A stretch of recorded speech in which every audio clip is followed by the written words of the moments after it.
तो आज हम बात करेंगे कांस्टेंट वोल्टेज चार्जिंग की।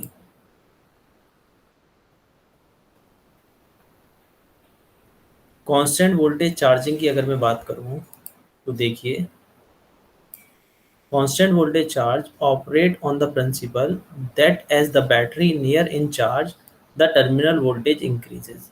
यानी कि ये कह रहा है कि अगर मुझे 6 वोल्ट की बैटरी चार्ज करनी है तो मुझे कितना वोल्टेज देना पड़ेगा, 7.5 वोल्ट। अगर मुझे 6 वोल्ट की बैटरी को चार्ज करना है तो 7.5 वोल्ट से चार्ज करना, उसे इतना वोल्टेज देना होगा, है ना।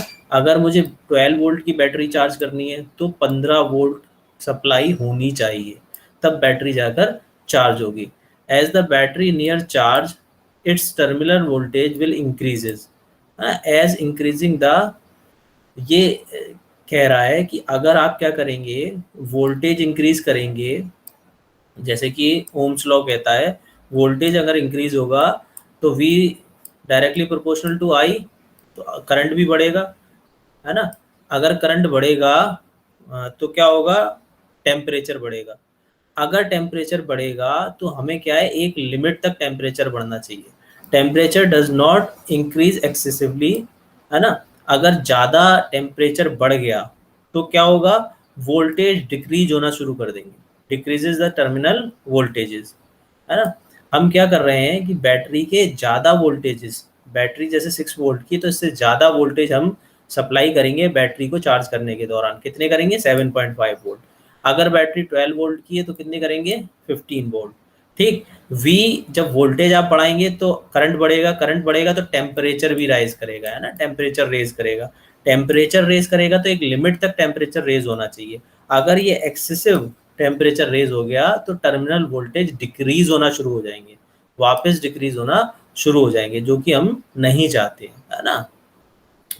देखिए ये कह रहा है terminal voltage will not be increase as much as expected, है ना। टर्मिनल वोल्टेज हमारे इतने नहीं बढ़ेंगे जितनी हमारी एक्सपेक्टेशन है। तो टेम्परेचर हमें विद इन लिमिट रखना है, ज़्यादा टेम्परेचर नहीं बढ़ना चाहिए। ठीक। तो ये हमने किस में देखा, कांस्टेंट वोल्टेज चार्जिंग, है ना, जैसा कि इसके नाम से पता चल रहा है कांस्टेंट वोल्टेज में। अगर हम बूस्टर या हाई रेट चार्जिंग की बात करें, जनरली से बूस्ट चार्जिंग भी बोल देते हैं, तो booster are device which supply the hard high charging current. इसमें हाई चार्जिंग करंट भेज रहे हैं, कितना, 40 से 100 तक, 40 to 100 एम्पियर तक हम इसमें करंट भेजते हैं। अच्छा, इसमें अगर हम इन जनरल बात करें तो ये 1 घंटे में बैटरी चार्ज कर देता है। ठीक है। अब इसमें हम क्या क्या स्टेप हमें फॉलो करने चाहिए वो हम देख लेते हैं। ठीक। बूस्ट चार्जिंग में क्या कर रहे हैं, हाई रेट से चार्ज कर रहे हैं। दूसरा, एक ही घंटे में बैटरी चार्ज हो जा रही है या जल्दी चार्ज हो जा रही है ना। अब इसमें हमें क्या क्या प्रिकॉशन रखने चाहिए बूस्टर चार्जिंग करते टाइम, हाई रेट चार्जिंग करते time. The battery must be good condition, battery हमारी गुड कंडीशन में होनी चाहिए, तभी हम उसे हाई रेट डिस्चार्जर से लगा सकते हैं ना, हाई रेट चार्जर से लगा सकते हैं। बूस्टर चार्जर हमारी चार्जिंग जब भी हो सकती है। बैटरी ओवर चार्ज बैटरी, है ना, अगर बहुत ज़्यादा ओवर चार्ज बैटरी है तो हम उसे हाई रेट डिस्चार्ज नहीं दे सकते। ठीक। बैडली सल्फेटेड बैटरी, अगर बैडली सल्फेटेड बैटरी है तो ऐसी बैटरी को भी हम चार्ज अप नहीं कर सकते, हाई रेट से चार्ज नहीं कर सकते। क्यों नहीं कर सकते हाई रेट से चार्ज, देखिए ये क्या कह रहा है कि हमने देखा था कि SO4 स्पॉन्जी लेड से पीवी से नेगेटिव प्लेट पर पीवी पर क्या हो रहा था डिस्चार्जिंग के टाइम, SO4 आके अटैच हो रहा था, है ना, जिससे क्या हो रहा था, नेगेटिव प्लेट पे लेड सल्फेट बन रहा था। ठीक। तो बैटरी सल्फेटेड बैटरी क्या होगी, उसकी प्लेट के सरफेस के ऊपर, इस प्लेट के सरफेस के ऊपर यहाँ पे लेड सल्फेट के ये बड़े हैवी और सॉलिड मटेरियल हो गया होगा, है ना। क्या हो गया होगा, इस प्लेट पे लेड सल्फेट बड़ा सॉलिड और टफ हो गया होगा, ठोस हो गया होगा।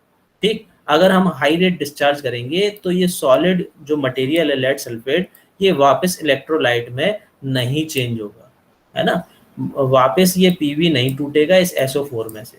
तो इसलिए हमें क्या करना चाहिए, बैटरी सल्फेट बैटरी को भी हाई रेट से चार्ज नहीं करना चाहिए, है ना, will not quickly reconverted into the active material. है ना, एक्टिव मटेरियल में दोबारा ये रिकन्वर्ट नहीं होगा। The electrolyte temperature should not be allow raise above 50 degree centigrade, 50 degree centigrade से ज़्यादा इलेक्ट्रोलाइट का टेम्परेचर नहीं होना चाहिए। The battery should not be subjected more than 5 to 10 times.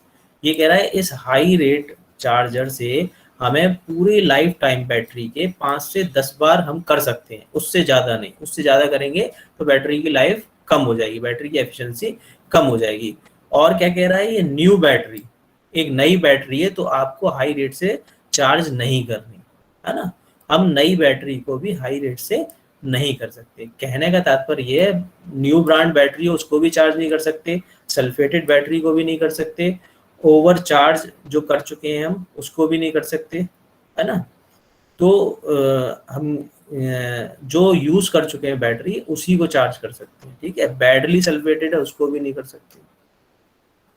चलिए अब बात करेंगे टिगल चार्जिंग की।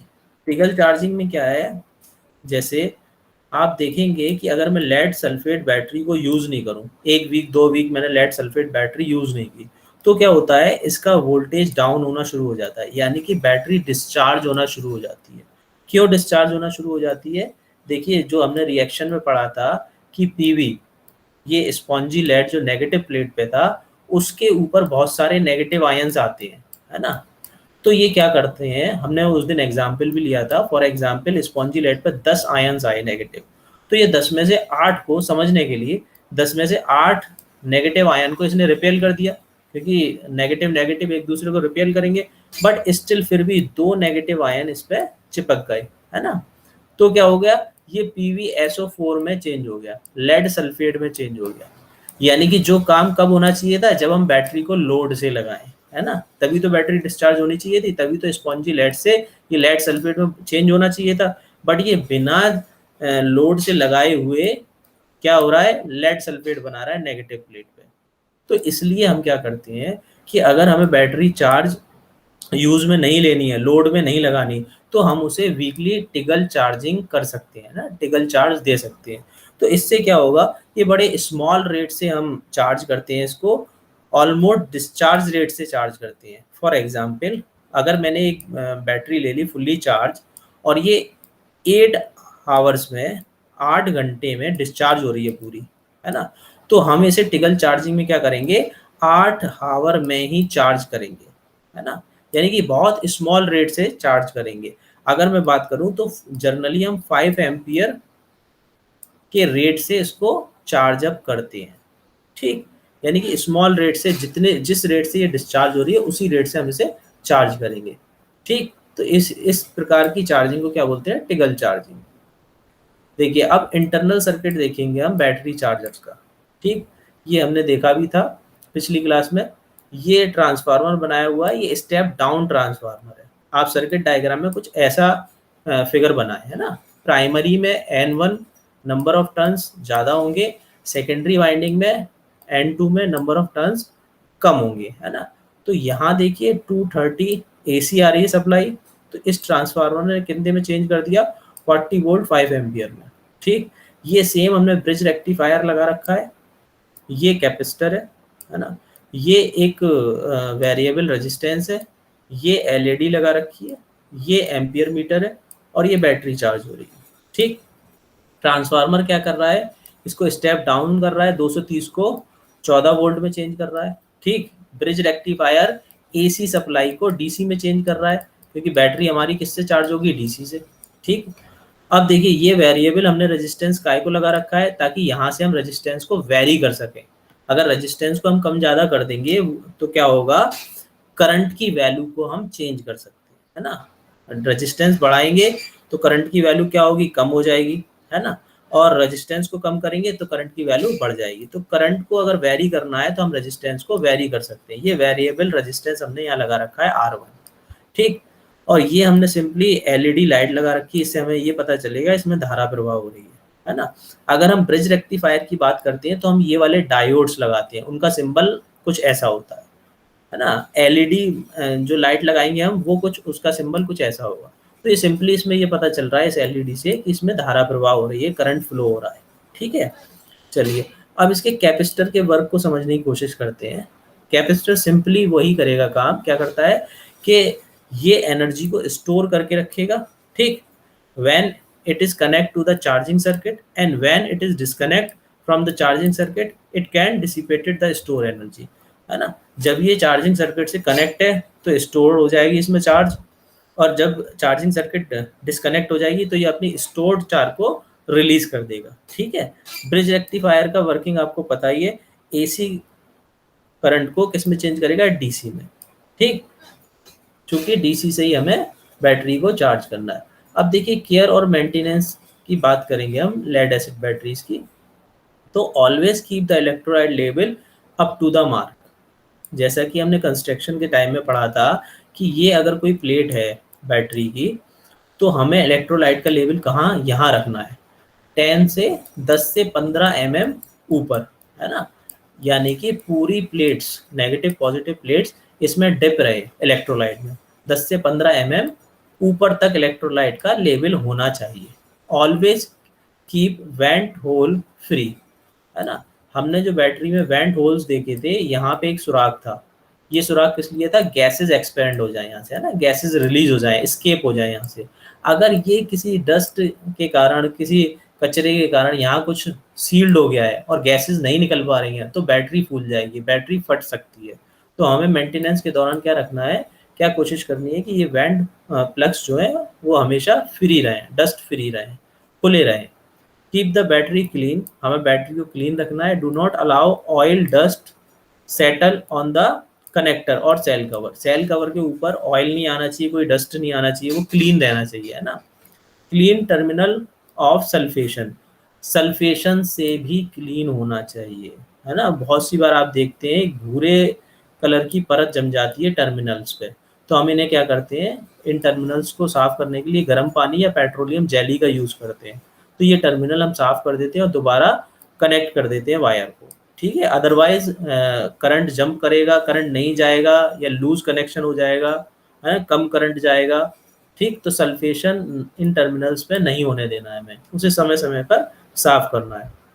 इन case vehicle is not to be use sometime remove the battery, अगर व्हीकल यूज नहीं हो रहा कुछ समय के लिए, तो हमें क्या करना है, बैटरी को रिमूव करना है और उसे टिकल चार्जिंग पे लगा देना है ना। कितने टाइम में, वंस इन द वीक, एक हफ्ते में एक बार ऐसा काम करना है। अगर हम गाड़ी को यूज नहीं कर रहे हैं, वो खड़ी हुई है गाड़ी, तो हमें बैटरी को निकालना है हफ्ते में एक बार और उसे क्या करना है, टिकल चार्ज करना है, ठीक है।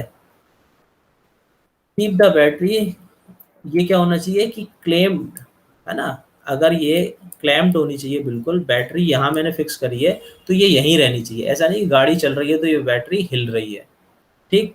Battery cable should be remains clipped, battery की केबल क्लिप्ड रहनी चाहिए चेजिस से, अगर वो चेजिस से टच हो गई तो बैटरी ड्रेन आउट हो जाएगी, है ना। Never hammer the cable terminals, अब बैटरी के ये टर्मिनल्स हैं, हमें इन पे हैमरिंग नहीं करनी चाहिए, हथौड़े का प्रयोग नहीं करेंगे टर्मिनल्स के ऊपर।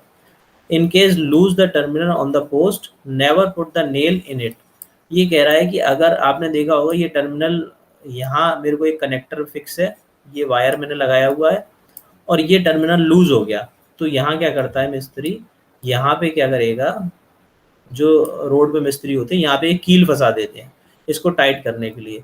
हमें ऐसा नहीं करना चाहिए, है ना।